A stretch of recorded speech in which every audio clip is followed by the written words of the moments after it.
Buenas tardes a todas y todos. Les damos la más cordial bienvenida a la sesión 2 de nuestro webinar sobre pesticidas residuales en alimentos. Un espacio en donde buscamos compartir información clara, basada en evidencia científica, sobre el impacto que estas sustancias en la salud humana, el medio ambiente y la seguridad alimentaria. Sabemos que este es un tema complejo y sensible, pero también urgente. Por ello, agradecemos su interés y participación activa, que son fundamentales para avanzar hacia un modelo de que la utilización de pesticidas más seguro. Sin más preámbulo, damos inicio a la sesión con el primer bloque de contenidos. Bienvenidos y gracias por acompañarnos.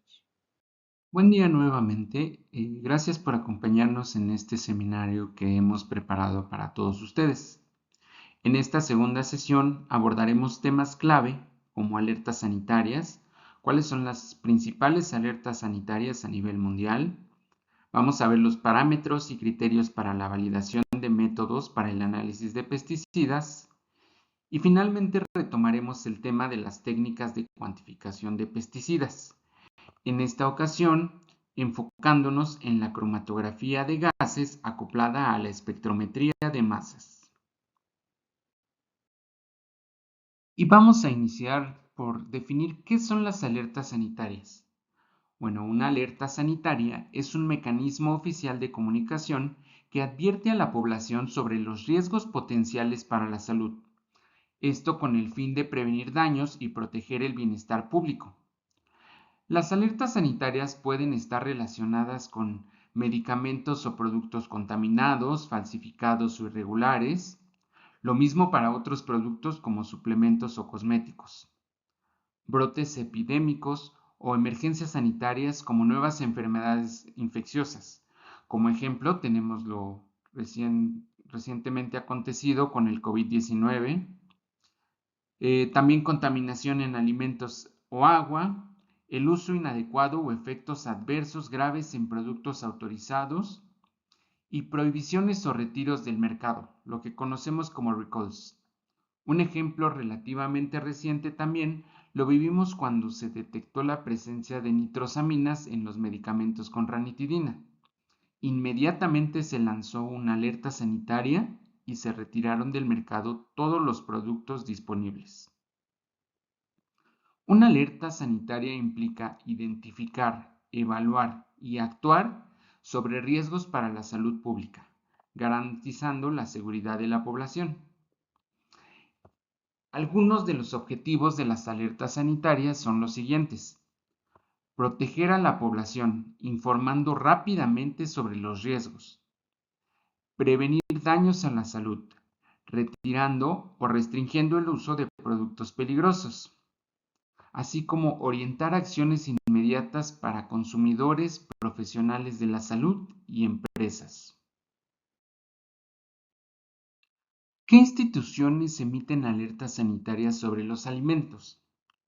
En primera instancia tenemos a la FAO, la cual es la Organización de las Naciones Unidas para la Agricultura y la Alimentación. Si bien no emite alertas directamente, coordina políticas y apoyo técnico sobre inocuidad alimentaria. Además, trabaja estrechamente con la Organización Mundial de la Salud y el Codex Alimentarius. La Organización Mundial de la Salud, quien a través de la red Infosan, que es la Red Internacional de Autoridades en Inocuidad de los Alimentos, coordina alertas globales sobre alimentos contaminados o peligrosos. También coopera con gobiernos cuando hay brotes de alimentos transfronterizos y facilita el intercambio de información entre países cuando hay riesgo para la salud pública relacionada con los alimentos. La Rapid Alert System for Food and Feed es el sistema de alerta rápida de la Unión Europea. Esta notifica en tiempo real a todos los miembros cuando se detecta un alimento o pienso con riesgos para la salud.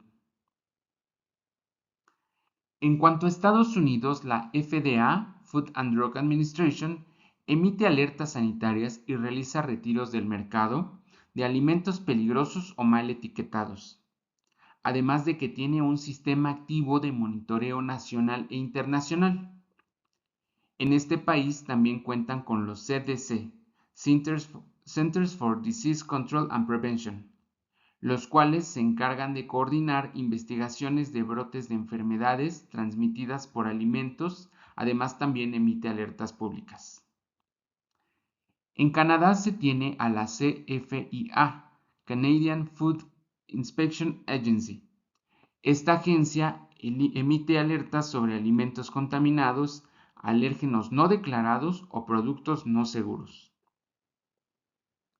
El Ministerio de Salud, Trabajo y Bienestar, MHLW, por sus siglas en inglés, es el organismo que en Japón formula e implementa diversas políticas de seguridad alimentaria basadas en principios científicos en colaboración con muchos organismos relevantes, incluidos consumidores, operadores de empresas alimentarias y otras partes interesadas de diversos campos.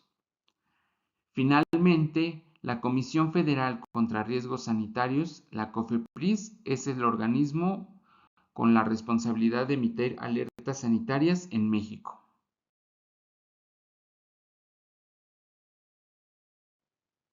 Como les comentaba, la COFEPRIS es la autoridad responsable de emitir alertas sanitarias en diversas categorías, como lo son medicamentos, dispositivos médicos, alimentos, bebidas alcohólicas y no alcohólicas, suplementos alimenticios, publicidad engañosa, servicios de salud, otros productos y servicios, tabaco e internacionales. Sin embargo, en el caso específico de los pesticidas residuales en alimentos y en agua, actualmente no existen alertas sanitarias formales dirigidas al consumidor, a pesar de que instituciones como el SENACICA realizan monitoreos constantes para detectar residuos que superan los límites máximos permitidos. Aunque sí se han emitido alertas por el uso de plaguicidas prohibidos, falsificados o ilegales, no se han activado mecanismos públicos de alerta sanitaria cuando se detectan excedentes de residuos en productos alimenticios, lo que limita la capacidad de respuesta sanitaria y la protección del consumidor. Esta situación evidencia una falta de integración entre el monitoreo técnico y la acción sanitaria regulatoria, así como una necesidad urgente de mayor transparencia y coordinación interinstitucional para garantizar la seguridad alimentaria en el país. Como conclusión, podemos decir que México sí monitorea residuos de pesticidas en alimentos por parte de SENACICA, pero esto no traduce esa información en alertas sanitarias oficiales ni públicas. Hay una oportunidad urgente para incorporar esas alertas en la práctica regulatoria oficial. Un ejemplo de una alerta sanitaria emitida por COFEPRIS con respecto a los plaguicidas se dio a finales del año 2023 debido a la comercialización ilegal del producto Nebulix en presentación acuosa, el cual en la página de internet fumigafacil.com y en su etiqueta se ostenta como insecticida piretroide. Con base en lo antes expuesto, este producto representa un riesgo a la salud de la población y al medio ambiente, debido a que se desconocen los ingredientes y condiciones para su fabricación, y si cuenta con estudios que garanticen su seguridad, calidad y eficacia. Si bien sabemos que se está trabajando en la regulación, este tipo de alertas sanitarias con respecto a los pesticidas son muy escasas, por no hablar de nulas.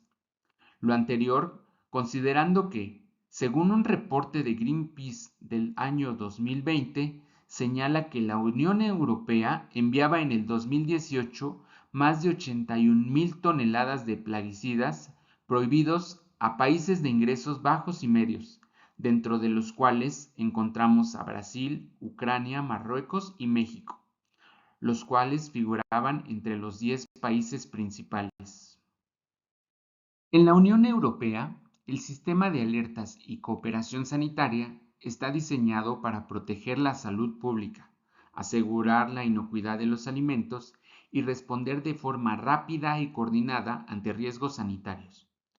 Los dos componentes claves de este sistema son: por un lado, tenemos a la Rapid Alert System for Food and Feed, el sistema de alerta rápida para alimentos y piensos. ¿Qué es? Es un mecanismo de intercambio de información rápido y estructurado entre los países miembros de la Unión Europea, la Comisión Europea, la EFSA, que es la Autoridad Europea de Seguridad Alimentaria, y otras autoridades.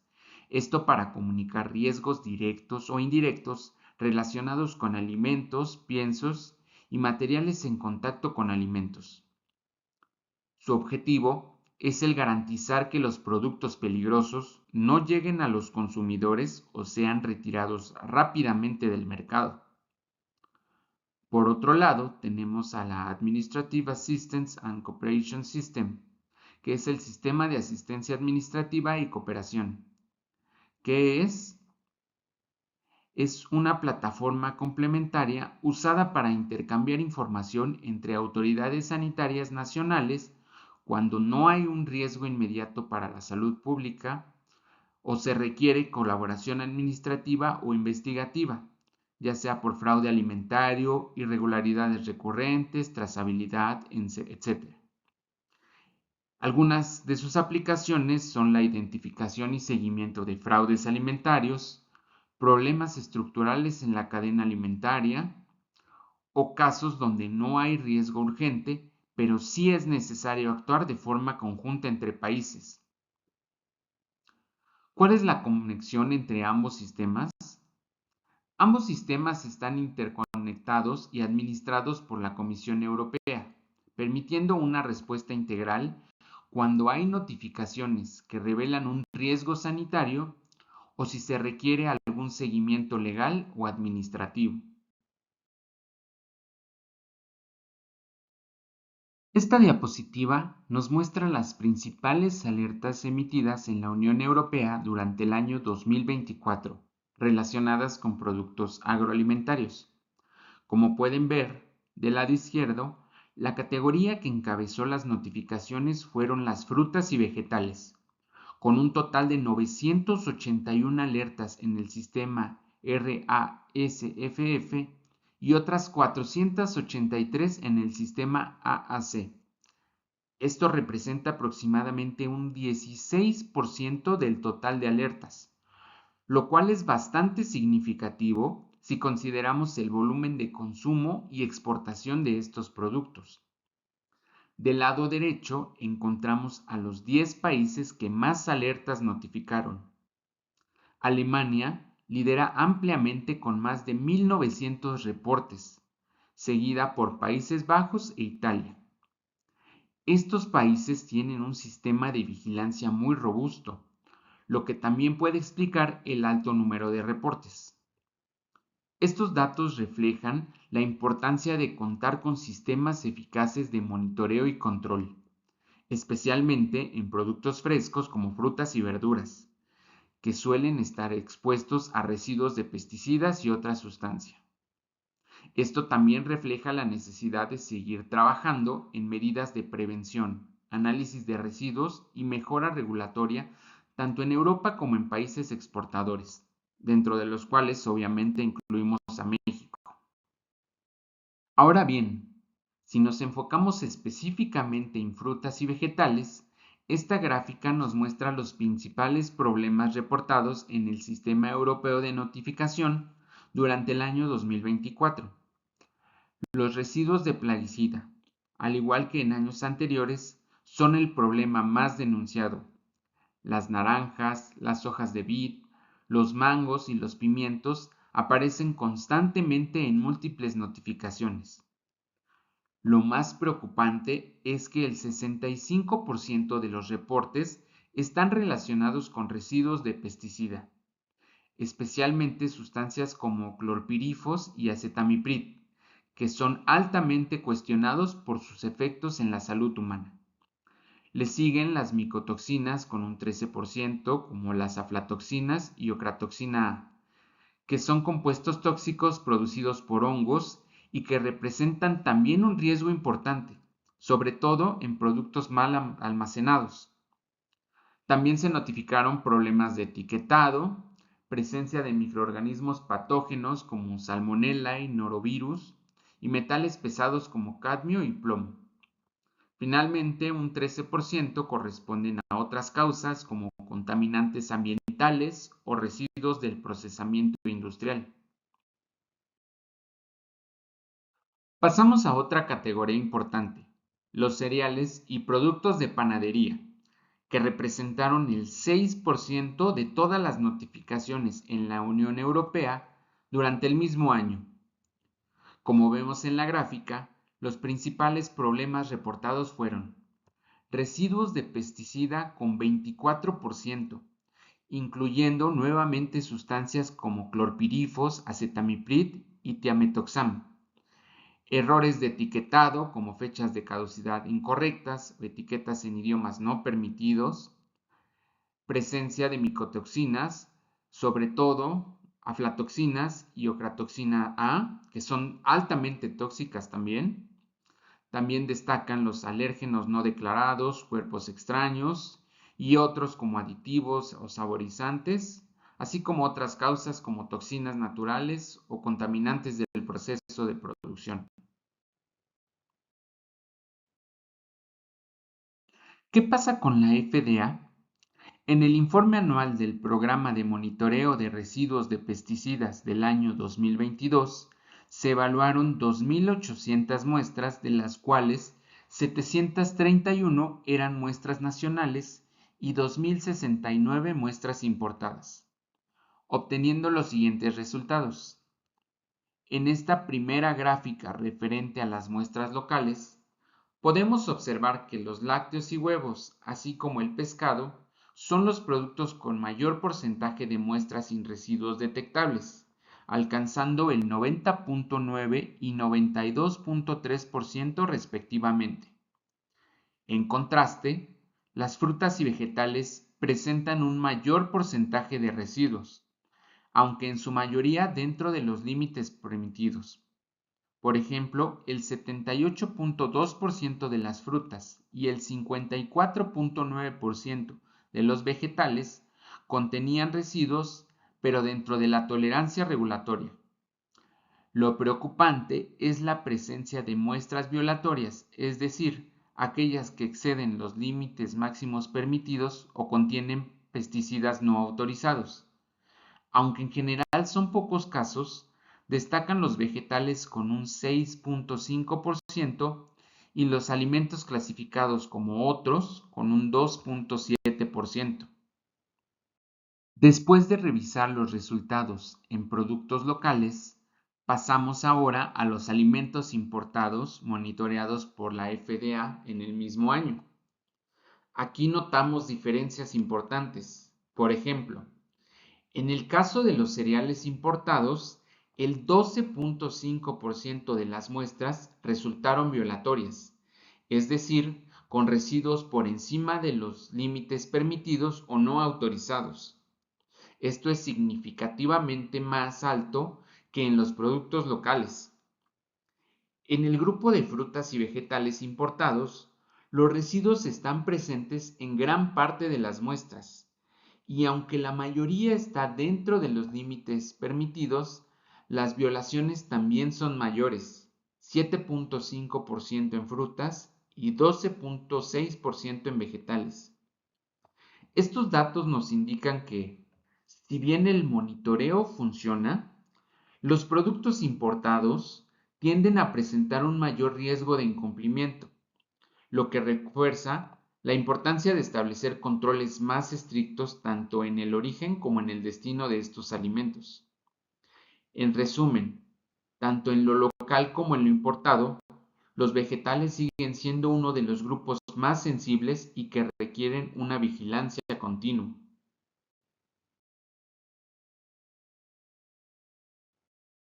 En esta diapositiva vemos un ejemplo reciente de una alerta emitida por la FDA para productos agrícolas provenientes de México. La alerta de importación 9905, publicada en julio de este año, indica que ciertos productos están siendo retenidos sin examen físico debido a la sospecha de residuos de pesticidas. Este tipo de medidas no solo afecta la imagen del país exportador, sino que también implica costos económicos y logísticos significativos. Por eso es fundamental implementar estrategias de monitoreo y control más estrictas, que nos permitan garantizar el cumplimiento de los estándares internacionales y asegurar la inocuidad de nuestros alimentos. Siguiendo con esta alerta emitida por la FDA, encontramos que México se encuentra en la lista roja, dentro de la cual existen 1.116 empresas mexicanas para ser exactos, debido a que exportan alimentos con residuos de pesticidas prohibidos en Estados Unidos. Así tenemos este ejemplo de la empresa Los Reyes, que exportó cebollas verdes con residuos de profenofos y prodiona, los cuales están prohibidos en aquel país. También tenemos muchos otros ejemplos como de frambuesas con flonicamid, jitomates con metiltiofanato, piñas con clorpirifos o melones con acefatos, solo por mencionar algunos. Esta gráfica que les presentamos nos muestra el número de alertas emitidas por país en lo que va de este año, de acuerdo con los datos más recientes de la FDA. Como pueden ver, China encabeza la lista con el mayor número de alertas, seguida por México, India y Canadá. El que nuestro país se encuentre entre los países con un alto número de alertas subraya la importancia de reforzar nuestras prácticas agrícolas, el cumplimiento normativo y los controles sanitarios, tanto en los productos de exportación como en los productos de consumo interno. Estas alertas también reflejan fallas en inocuidad, presencia de residuos no permitidos o límites superados, y son una señal clara de los desafíos globales que aún enfrentamos en materia de seguridad alimentaria. Para que un producto alimenticio detenido por la FDA pueda ser liberado, se deben cumplir estos 4 pasos claves. En primer lugar, es indispensable demostrar con evidencia analítica que el producto no contiene residuos de pesticidas. Para lograrlo, se deben realizar análisis en laboratorios certificados que garanticen resultados rápidos, precisos y confiables. Este paso es crítico, ya que de él depende la rapidez con la que podamos avanzar en el proceso. El segundo paso consiste en enviar los resultados a la División de Cumplimiento de la FDA. Posteriormente, la FDA realiza una evaluación técnica revisando los informes para verificar que se cumplan las normas de inocuidad alimentaria. Y finalmente, si lo considera necesario, la autoridad puede llevar a cabo una auditoría en sitio para inspeccionar directamente los procesos y condiciones de producción. Este procedimiento subraya la importancia de contar con métodos analíticos confiables y validados, que respalden la calidad e inocuidad de nuestros productos desde su origen.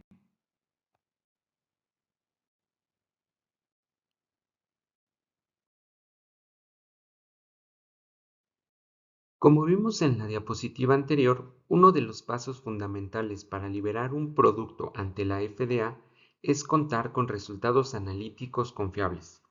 En este sentido, la Secretaría de Agricultura y la Senacica nos proporcionan estos criterios para el funcionamiento, aplicación e interpretación de los resultados y los métodos analíticos para la identificación y/o cuantificación de residuos de plaguicidas. Esta guía, en su numeral 3.2, enlista los criterios de validación que deben cumplir los laboratorios para garantizar que sus métodos sean válidos, reproducibles y comparables a nivel nacional e internacional. De esta forma, no solo cumplimos con los requisitos de la FDA, sino que también fortalecemos la confianza en los productos mexicanos en mercados de alto valor. De acuerdo con esta guía, dependiendo de los alcances de nuestro método analítico, debemos cumplir con las siguientes pruebas: confirmación de identidad, la cual está dada por la selectividad y especificidad; repetibilidad, reproducibilidad; exactitud, precisión y recuperación; intervalo lineal y de trabajo; límite de detección, límite de cuantificación; robustez y la estimación de la incertidumbre. En esta tabla presentamos los parámetros de validación y los criterios de aceptación de acuerdo con la guía emitida por Senacica. Iniciamos con la confirmación de la identidad. Los resultados positivos de esta prueba nos aseguran que estamos cuantificando inequívocamente a nuestro analito y que la señal encontrada no es debida a una interferencia física o química. Esta está dada por la selectividad y la especificidad. La selectividad es una prueba cuyo propósito es el asegurarnos que vamos a cuantificar a nuestro analito aún en presencia de otros componentes bajo las condiciones de análisis. Cabe mencionar que la espectrometría de masas es una técnica altamente selectiva y más aún trabajando con equipos de triple cuadrupolo. Sin embargo, es necesario demostrar que no van a existir interferencias en la cuantificación de nuestro analito. Por otro lado, la especificidad es la aptitud de un método para responder exclusivamente al analito de interés en presencia de compuestos similares del mismo grupo químico, como por ejemplo tenemos los isómeros estructurales. El criterio de aceptación para ambas pruebas es el confirmar a nuestro analito con dos transiciones, una de cuantificación y una de confirmación, además de que estos están presentes en el mismo tiempo de retención. La repetibilidad. Existen muchos factores que pueden causar variaciones en nuestro método analítico, como por ejemplo factores ambientales, instrumentales o técnicos. Por lo tanto, la repetibilidad es la prueba que nos asegura el tener resultados sin variación al trabajar bajo las mismas condiciones durante un periodo corto de tiempo. ¿Cómo la evaluamos prácticamente? Con la recuperación obtenida de entre 6 y 15 repeticiones de la extracción en las concentraciones del límite inferior de cuantificación y a un nivel de cuantificación más alto al inferior. La secuencia de inyección es la siguiente: blanco de reactivo, blanco matriz representativa, blanco de matriz representativa fortificada en el límite de detección, curva de calibración en el blanco de matriz representativa, 6 a 15 extracciones del nivel de cuantificación, 6 a 15 extracciones de un nivel más alto al nivel inferior de cuantificación. Su criterio de aceptación es un recobro o recuperación de entre el 70 y 120% para ambos niveles probados, así como un coeficiente de variación menor al 20% para cada nivel adicionado o fortificado, y una relación de iones en matriz representativa que debe cumplir con un coeficiente de variación menor al 30%. Este se obtiene considerando los promedios de los iones desde el límite de detección hasta el último nivel de la curva de calibración en la misma secuencia de análisis. Al igual que la repetibilidad, la reproducibilidad también evalúa la precisión, pero en este caso hablamos de variaciones no contempladas en la repetibilidad, como el trabajar con un diferente analista, diferentes días de análisis o un diferente instrumento. De esta manera, encontramos si existe algún efecto en los resultados de porcentaje de recobro por algún factor mediante un análisis de varianza para un factor con efectos aleatorios. Al igual que en la prueba de repetibilidad, debemos evaluar un mínimo de 6 a 15 repeticiones al límite inferior de cuantificación y un nivel más alto a este. La secuencia de inyección es la misma que la descrita para la prueba de repetibilidad, con la consideración de que estamos hablando de dos pruebas diferentes por la variación del día, analista o instrumento. De la misma forma, para los criterios de aceptación, tenemos un recobro de entre 70 y 120% para ambos niveles probados, un coeficiente de variación menor al 20% para cada nivel adicionado o fortificado y una relación de iones en matriz representativa que debe cumplir con un coeficiente de variación menor al 30%. Además, para esta prueba se nos solicita el cálculo de la F de Fisher cuando hablamos de 2 pruebas o un análisis de varianza, una ANOVA, para 3 pruebas. Pasamos a la prueba de exactitud. Aquí hablamos de una estimación del valor verdadero que determina el grado de coincidencia existente entre el valor medio obtenido de una serie de resultados y un valor de referencia aceptado. Para su evaluación, empleamos la t-de-student de los datos de recuperación obtenidos en las pruebas de repetibilidad y reproducibilidad.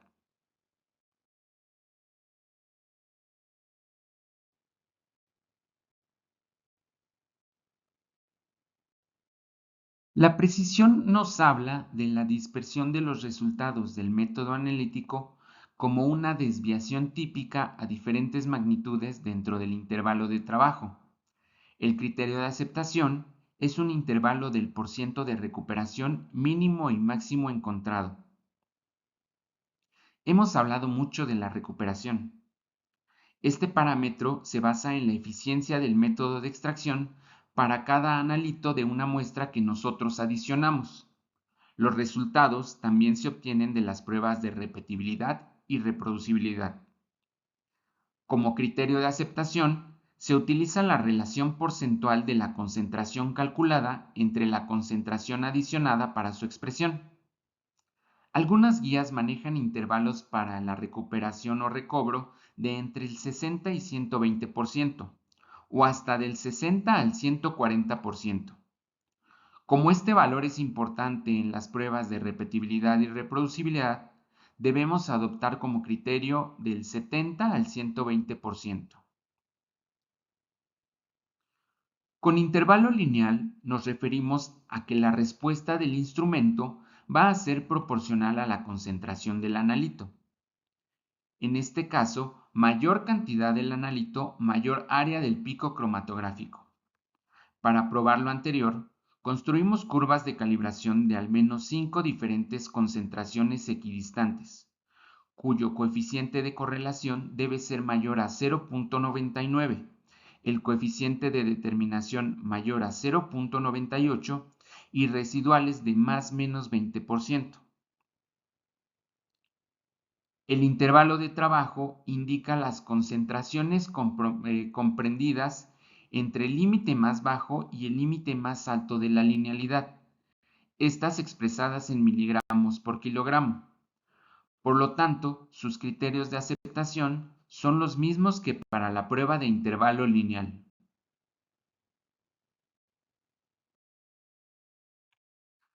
El límite de detección es la concentración más baja del analito que puede ser detectada por el instrumento, pero de ninguna manera cuantificada. Para la determinación del límite de detección, es necesario calcular el límite de detección teórico realizando la extracción de 10 blancos de matriz representativa, evaluando con una curva de calibración del analito. Esta determinación sirve como referencia de partida para conocer la concentración candidata al límite de detección. Para esto podemos emplear los datos obtenidos en la prueba de confirmación de identidad. Una vez determinada la concentración del límite de detección teórico como referencia, se propone una o más concentraciones candidatas del límite de detección, las cuales deben ser evaluadas fortificando en la matriz representativa la concentración candidata. Se inyectan por triplicado y se evalúan con una curva de calibración del analito. Como criterios de aceptación tenemos que la respuesta en el límite de detección debe ser mayor a 3 veces la desviación estándar de las respuestas de los blancos muestra. La señal del límite de detección debe ser mayor a 3 veces la señal ruido. Debemos de hacer una inspección visual del pico en el límite de detección para ambas transiciones, evaluando la simetría y la resolución. Y finalmente el criterio del coeficiente de variación menor al 30% de la relación de iones. El límite de cuantificación. Ahora sí hablamos de la concentración del analito que puede ser cuantificada, esto cumpliendo con exactitud y precisión. Para su determinación se emplean entre 6 y 15 muestras a la concentración candidato. Es muy importante señalar que el límite de cuantificación debe ser menor al límite máximo de residuos. Como criterios, tenemos que la concentración del límite inferior de cuantificación debe ser al menos el límite máximo del residuo, un coeficiente de variación menor al 20% y una t-de-Student calculada con todos los datos de las pruebas de repetibilidad y reproducibilidad realizadas en la validación, esto en el límite de cuantificación candidato. La robustez, en la cual evaluamos de nuevo variaciones en el método, pero esta vez deliberadas, como pueden ser cambios en temperaturas, velocidades, tiempos y volúmenes de procesos, diferentes marcas de reactivos, diferentes tipos de materiales volumétricos, de filtración, número de lavado, entre otros. La evaluación de la robustez se realiza mediante el método de Jouden-Steiner. Y finalmente, la estimación de la incertidumbre que se debe de realizar de acuerdo con el método definido en la norma NMX CH 140 y MNC del año 2002.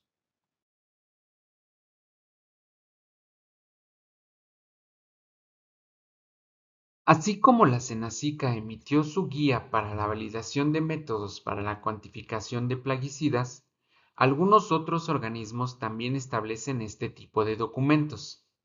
Por ejemplo, la FAO y la Organización Mundial de la Salud, a través del Codex Alimentarius, emiten su guía con criterios para los análisis de determinación de pesticidas en alimentos y piensos.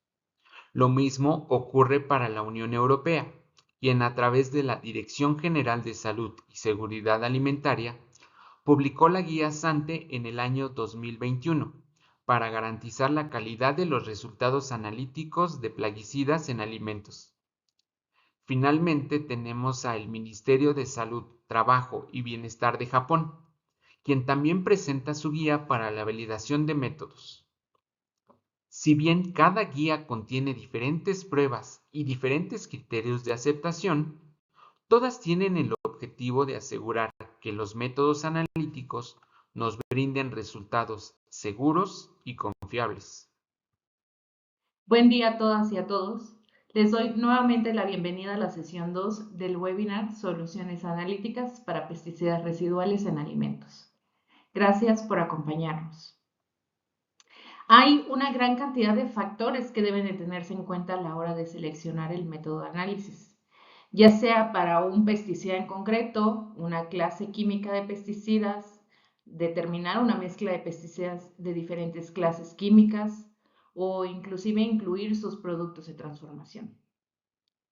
Estos factores pueden ser el punto de ebullición o polaridad, la solubilidad en el disolvente deseado o fases móviles, estabilidad de los plaguicidas en los puertos de inyección, en la columna o en las fuentes de iones del espectrómetro de masas, selectividad de las columnas y comportamiento cromatográfico, interferencias en la detección, estructura molecular u otras propiedades químicas importantes tanto para la ionización como para la fragmentación, el límite de detección del método o requisitos reglamentarios, y la capacidad de confirmación en el rango dinámico lineal. Pero no quiero abrumarlos, es por eso que también estamos presentando soluciones claras y concisas. En esta diapositiva comparamos brevemente dos técnicas claves para el análisis de pesticidas: la cromatografía de líquidos acoplado a un espectrómetro de masas y la cromatografía de gases acoplado a un espectrómetro de masas. El análisis mediante cromatografía líquida acoplado a un espectrómetro de masas, aunque ampliamente utilizado, presenta algunas limitaciones. No es ideal para analitos difíciles de ionizar. Es más susceptible al efecto matriz y los pesticidas polares pueden requerir columnas especiales. Por otro lado, un sistema de cromatografía de gases acoplado a un espectrómetro de masas ofrece ventajas importantes, como es una menor interferencia de matriz, una excelente selectividad y sensibilidad, y es especialmente eficaz en el análisis de pesticidas organoclorados. Un sistema de cromatografía de gases acoplado a un espectrómetro de masas es una herramienta poderosa y ampliamente utilizada para el análisis de diversas clases de plaguicidas, especialmente aquellos volátiles y termoestables. Elegir una técnica adecuada dependerá del tipo de pesticida y de la matriz del alimento. Contar con ambas herramientas amplía significativamente nuestras capacidades analíticas. Ahora bien, la pregunta del millón. ¿Cómo saber qué podemos analizar de manera efectiva en un sistema cromatográfico de gases acoplado a un espectrómetro de masas? En esta diapositiva presentamos una pequeña revisión sobre el análisis de pesticidas por cromatografía de gases acoplado a un espectrómetro de masas, enfocándonos en los compuestos que pueden analizarse sin necesidad de derivatización. Entre ellos encontramos los organoclorados, los organofosforados, los piretroides, las triacinas y las cloroacetanilidas. Una de las ventajas del uso de cromatografía de gases acoplado a espectrómetro de masas en estos compuestos es su capacidad de análisis directo, con alta sensibilidad y especificidad. Ahora bien, la elección del modo de ionización es fundamental y dependerá no solo del tipo de analito, sino también de la matriz de la muestra y los procedimientos de preparación y limpieza. Esto se debe a que en muchas ocasiones existen pesticidas coeluidos o componentes de matriz que pueden interferir en el análisis si no se distinguen correctamente en el espectro de masas. Por ello, contamos con 3 modos de ionización para adaptar el método al objetivo analítico. Teniendo así, ionización por impacto electrónico, este es el más común, genera espectros altamente fragmentados útiles para su identificación. La ionización química positiva es una ionización más suave, útil para ciertos compuestos polares que requieren mejor preservación del ion molecular. Y por último, la ionización química negativa, especialmente útil cuando los pesticidas son captadores de electrones, como aquellos que contienen grupos halógenos, grupos nitros o ésteres de fósforo. En estos casos, la respuesta puede mejorar hasta 2 o 3 órdenes de magnitud en comparación con la ionización por impacto electrónico o la ionización química positiva, lo que resulta en una mayor sensibilidad y mejor detección de niveles traza. En conclusión, la versatilidad de un sistema cromatográfico de gases acoplado a un espectrómetro de masas, combinada con una adecuada selección del modo de ionización según la matriz y los análitos, permite optimizar los análisis de pesticidas residuales, incluso en matrices alimentarias complejas. Bien, como les mencionaba hace un momento, hay una gran cantidad de factores que se debe de tener en cuenta a la hora de seleccionar el método de análisis. Es un reto analítico grande. ¿Cómo saber qué vamos a analizar? ¿Cómo lo vamos a analizar? ¿Qué columna utilizar? ¿Qué método de ionización implementar? Etcétera.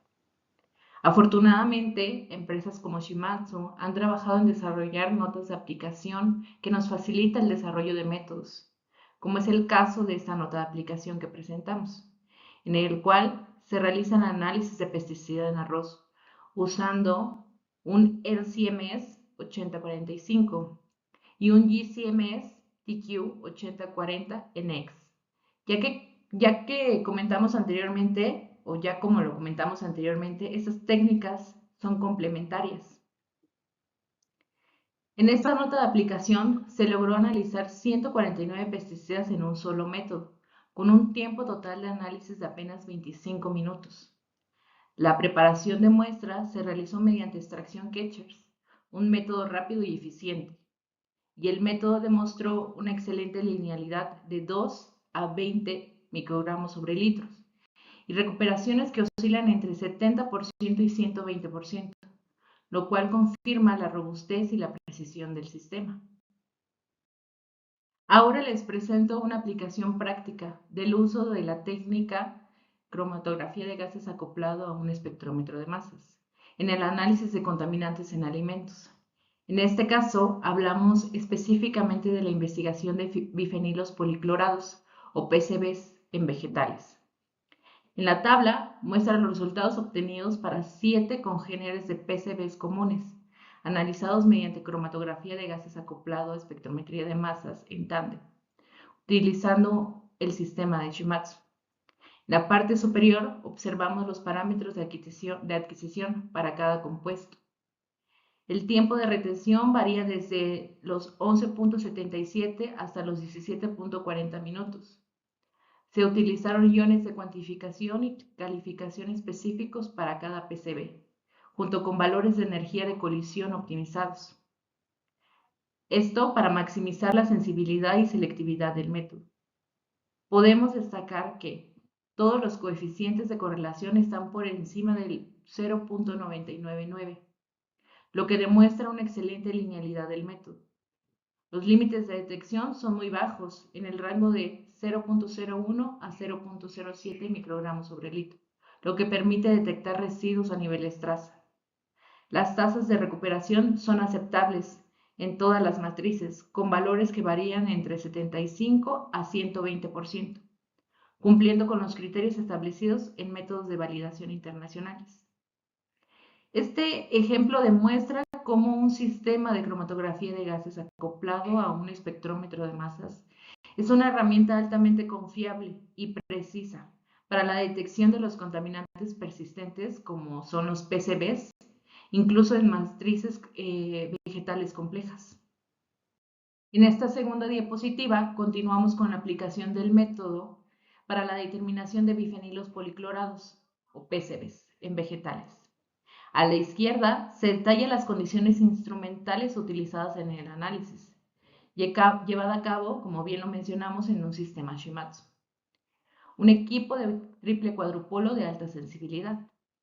El método utilizó una columna RXI 5MS de 30 metros por 0.25 milímetros de diámetro interno y 0.25 micras de espesor de película.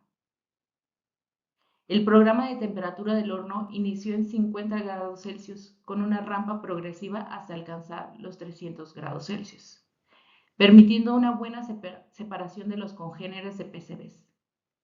La inyección se realizó a 250 grados Celsius en modo splitless, lo cual mejora la sensibilidad al introducir todo el volumen de muestra en la columna. Además, se utilizó ionización química por colisión con gas argón y temperaturas controladas en la interfase y la fuente de ionización. A la derecha vemos las curvas de calibración para cada uno de los 7 PCBs analizados, desde el PCB 28 hasta el PCB 180. Cada gráfica muestra una excelente linealidad en el rango de concentración evaluado, lo cual confirma la fiabilidad del método para cuantificar estos compuestos incluso en concentraciones traza. Esta linealidad es clave en el análisis cuantitativo, ya que asegura la relación directa entre la señal del detector y la concentración del analito. Esto, sumando a los bajos límites de detección presentados anteriormente, respalda la sensibilidad y precisión de este enfoque analítico. En resumen, esta metodología demuestra que el sistema cromatográfico de gases acoplado a un espectrómetro de masas es una técnica robusta y confiable para el análisis de PCBs en matrices vegetales, cumpliendo con los estándares actuales de análisis de contaminantes en alimentos. Esta diapositiva muestra una de las mayores ventajas del sistema cromatográfico de gases acoplado a un espectrómetro de masas de Shimatsu: su capacidad para realizar el análisis simultáneo de hasta 530 pesticidas residuales en alimentos, incluso en matrices complejas. Gracias al software de base de datos, se pueden crear automáticamente métodos en el modo SIM o MRM, sin necesidad de programar manualmente cada compuesto. En la parte central de la diapositiva podemos ver un ejemplo del entorno del software. En el recuadro rojo se muestra la información del compuesto, incluyendo el nombre, índices de retención y números CAS. En el recuadro verde se encuentra la información de transición, fundamental para el análisis en MRM, iones de monitoreo, energías de colisión y relaciones de iones. Esta herramienta permite agilizar enormemente la preparación de métodos analíticos. Lo que antes podía tardar horas o incluso días, ahora se realiza en minutos con precisión y reproducibilidad garantizada. Además, reduce los errores humanos y permite al usuario enfocarnos en la interpretación de resultados y toma de decisiones. En resumen, esta capacidad de automatización convierte al sistema cromatográfico acoplado a un espectrómetro de masas de Shimadzu en una herramienta excepcional para laboratorios de control de calidad y seguridad alimentaria, donde la demanda del análisis simultáneo de múltiples residuos es cada vez más exigente. Existen diferentes organizaciones que emiten los límites máximos de residuos permisibles. La Comisión Europea tiene una base de datos donde se listan los límites máximos permisibles para 667 pesticidas. Al seleccionar uno de los pesticidas, se abre una nueva ventana donde aparecen los límites en miligramos sobre kilogramo, los productos a los que aplican y las regulaciones de las que proceden. En el link que aparece en la diapositiva pueden acceder de manera directa a la base de datos. Otra de las bases de datos disponibles para la consulta de los límites es la proporcionada por el Codex Alimentarius, que como antes se mencionó, es publicada por la FAO en coordinación con la Organización Mundial de la Salud. En esta base de datos también se enlistan los plaguicidas de forma alfabética y al seleccionar el plaguicida aparece el producto, el límite permitido y el año en el que se adoptó. En el caso de Estados Unidos, la USDA, Departamento de Agricultura de Estados Unidos, publica su base de datos que contiene los niveles máximos aceptables de pesticidas y medicamentos veterinarios en alimentos y productos agrícolas en Estados Unidos, así como en otros 70 países, la Unión Europea y la Comisión del Codex Alimentarius. Más de 300 frutas, verduras y frutos secos, así como más de 270 pesticidas aprobados para su uso en dichos productos por la Agencia de Protección Ambiental de Estados Unidos. Más de 425 tolerancias de residuos de pesticidas y medicamentos veterinarios en los principales mercados de exportación de heno, piensos, cereales, oleaginosas, aves de corral, huevos, carne y lácteos. El Servicio Agrícola Exterior de la USDA financia un nivel básico de acceso a la base de datos para todas las personas con una dirección IP en Estados Unidos. De modo que los productores, empresas y exportadores agrícolas de Estados Unidos pueden acceder a esta información. Esta base de datos es un sitio externo, mantenido por un tercero ajeno al sistema del Departamento de Agricultura de Estados Unidos. Es importante mencionar que esta base de datos pretende ser únicamente una fuente de referencia inicial y los usuarios deben verificar cualquier información obtenida de ella, con expertos en el mercado de interés antes de la venta o el envío de cualquier producto. Ahora bien, llegamos a uno de los equipos más avanzados de la línea de Shimadzu, el GCMS TQ8050NX. El sistema GCMS TQ8050NX representa una evolución tecnológica en el análisis de pesticidas, al ofrecer alta sensibilidad. A la derecha, vemos una comparación directa entre un equipo anterior y el TQ8050NX, utilizando el pesticida diclorovinil como ejemplo. En el modelo anterior requiere 2 microlitros de inyección para obtener una señal aceptable, mientras que para el sistema TQ8050NX logra una señal mucho más precisa y reproducible con solo 0.5 microlitros. Esto no solo mejora la eficiencia analítica, sino que también reduce el consumo de solventes y alarga la vida útil de los consumibles, lo que se traduce en menos mantenimiento. Su estabilidad de señal, con una diferencia relativa porcentual de solo 1.6%, garantiza resultados más reproducibles y confiables, incluso a bajas concentraciones. En conjunto, es una herramienta poderosa para laboratorios que buscan máximo rendimiento analítico con costos operativos optimizados.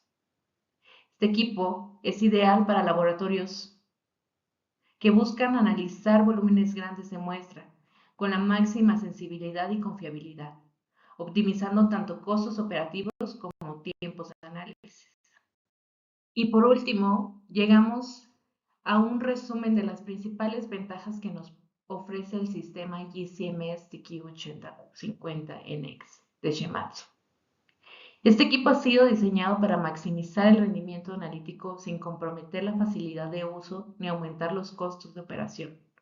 Por un lado, contamos con una alta sensibilidad, lo que nos permite detectar niveles ultrabajos de análitos, ideales para los análisis de pesticidas, contaminantes ambientales o residuos en alimentos. A esto se suma su diseño robusto que requiere menos mantenimiento, gracias a componentes más duraderos y un sistema de ionización optimizado, que reduce la frecuencia de limpieza y mejora el tiempo de actividad del instrumento.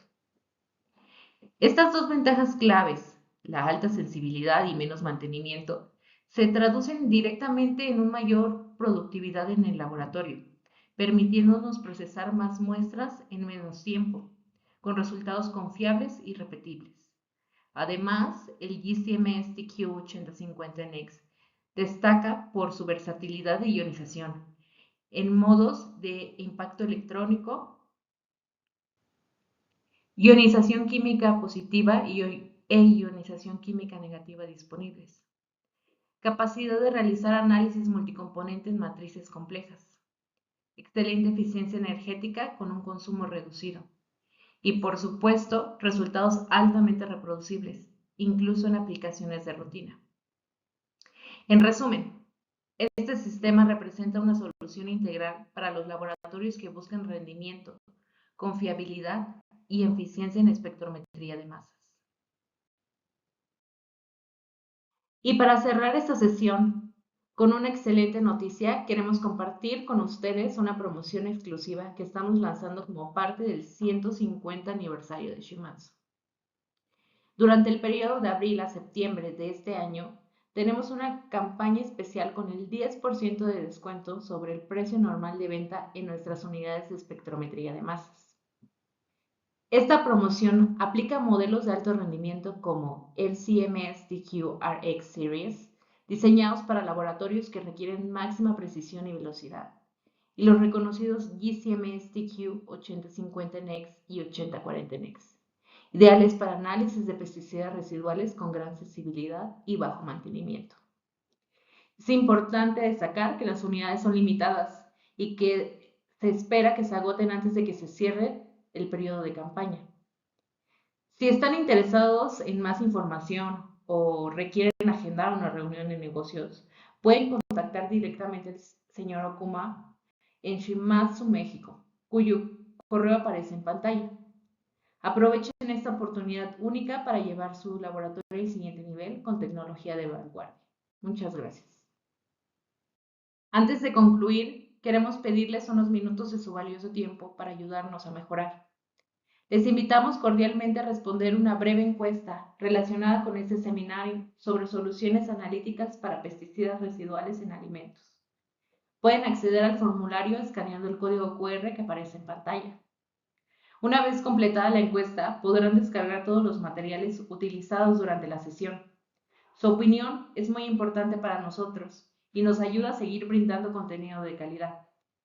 Muchas gracias por su colaboración.